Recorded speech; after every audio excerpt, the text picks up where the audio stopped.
Judging by the complete ignorance of your statement. Hello, baby.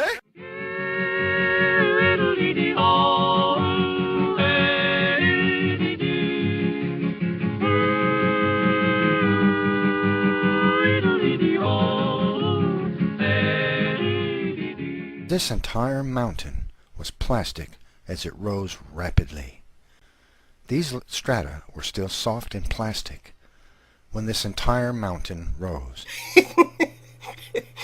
That's fascinating, Neff, but unfortunately, the mountains weren't pushed up when they were folded. That's a completely different process. The formation of the mountains has to do with the differential weathering of rocks. Some are more resistant to weathering than others. Now, about the folding, let me explain. It doesn't seem to have occurred to you that as rocks get squeezed like these, they get buried deeper and deeper within the earth. Now, here's the average increase at depth. In a tectonically active zone, it would be much higher. And the only thing that kept these rocks from melting as they were buried several miles beneath the surface is the overlying pressure. Now, about your idea that these soft muds were laid down in the flood and then squeezed up in a very short time into mountains, I hate to break this to you, honey, but you wouldn't get distinct layers of limestone with little fossils in them and shales with little fossils in them and sandstones in distinct layers. You'd end up with a great big old pile of undifferentiated mud. In other words, creationist mush, like your ideas. Now, to test your hypothesis about folding those flood muds up into giant mountains, try this experiment. Get some layered jello and squeeze it real hard while heating it, and let's see how well it forms folds. The folding proves that these strata were plastic when they were compressed. That means soft, sedimentary material. Okay? Do you follow me? You with me? Let me try this one more time. The sediments below have been lain down, presumably by your flood, and then by mysterious forces been squeezed up, and they've been eroded, and then later on, new sediment, undeformed, has been lain down on top. Unless you're proposing that your flood mysteriously stopped in the middle while that happened, it doesn't work. You can only get exquisite fossils because of a flood. See, we've already been over this, haven't we? That long deposition won't create such a fossil because it rots away, especially soft tissues, right? If by we went over this, you mean you presented your absurd notions about what science actually says about fossilization, then yeah, we went over it. But let me repeat this because apparently I'm talking to a near impenetrable wall of obtuseness.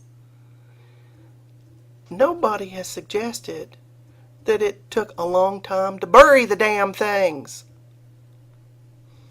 As I explained, everybody's recognized for a very long time, dating back to the days of William Strata Smith and Baron Cuvier, that there's a natural bias in the fossil record toward rapid burial. Fossilization as a process, that is, remineralization and replacement of the original organic material, does take a very long time. All of the fossils that you show in that video clip of yours, guess what? They're all in sedimentary material that was rapidly laid down by cataclysmic action, you see. Now, if you have not the slightest understanding of how research into modern sedimentary environments reveal how different kinds of sedimentary rock are formed. No, you have a belief in a giant book of ancient Hebrew fables, and it has a flood in it. So you take bits and pieces of isolated information, selectively ignoring anything that contradicts your ideas, and you make it fit your flood story. They have to be buried rapidly, see? That means flood. I've tried to give you a little insight, Neff, into the fact that there are a lot of environments that can bury things rapidly. You don't need a big flood. I've also tried to give you a little insight into the fact that there are many environments that can impede decay. Remember this guy, Neff? I don't have time to teach you a course in remedial sedimentology. Now, I don't know if you knew this. This is a really cool bit of trivia. You know, back in the 50s and before, evolutionist scientists used to claim that dust storms is what created the majority of fossils. Neff, like I said before, since the days of William Strata Smith and Baron Cuvier, we knew that sedimentary rocks and fossils were created in mostly aqueous environments, and you're so full of crapulence, we need one of these. They found soft dinosaur tissue. Okay, Neff, I'll keep that to myself. If you'll keep this to yourself, I'll let you in on a secret. They figured out that that's simply a bacterial film. Bacterial films are pretty common. You know, it's like on that tooth you never brush. And the scientist, one of the lady scientists that found the first example of that, she verified it was soft tissue, and the evolutionist that she worked for fired her for telling the truth about what she found.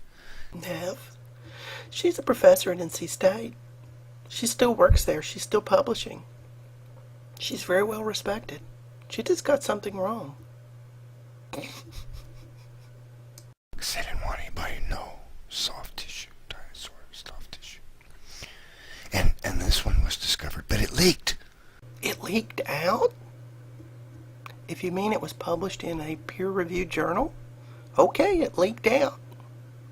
Is that what happened to your brain? Tell anybody. Well, I guess it's too late. It leaked. It got to the news. It was a dinosaur that was buried rapidly in floodwaters. Neff, I think we've established that fossilization is rare and that rapid burial is usually involved. And sometimes rapid burial does entail a flood. So, okay, it's not like the original material was preserved. You seem to have ignored the fact that all of the carbonaceous, all the organic material has been replaced or mineralized. Maybe the creationists will forget about this one. No, I think they'll follow your lead, Neff, and cherry pick and misrepresent data, or barring all else, they'll just make shit up. This dinosaur was found with a crocodile, you know, and dinosaurs are supposedly evolved from reptiles, you know.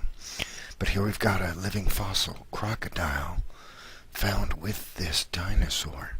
Sugar britches? Crocodilians and dinosaurs apparently evolved about the same time. They just went along different evolutionary paths. Shh.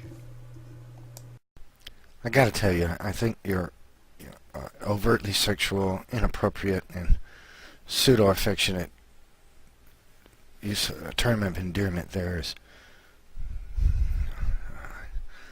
I just feel like I need a shower all of a sudden.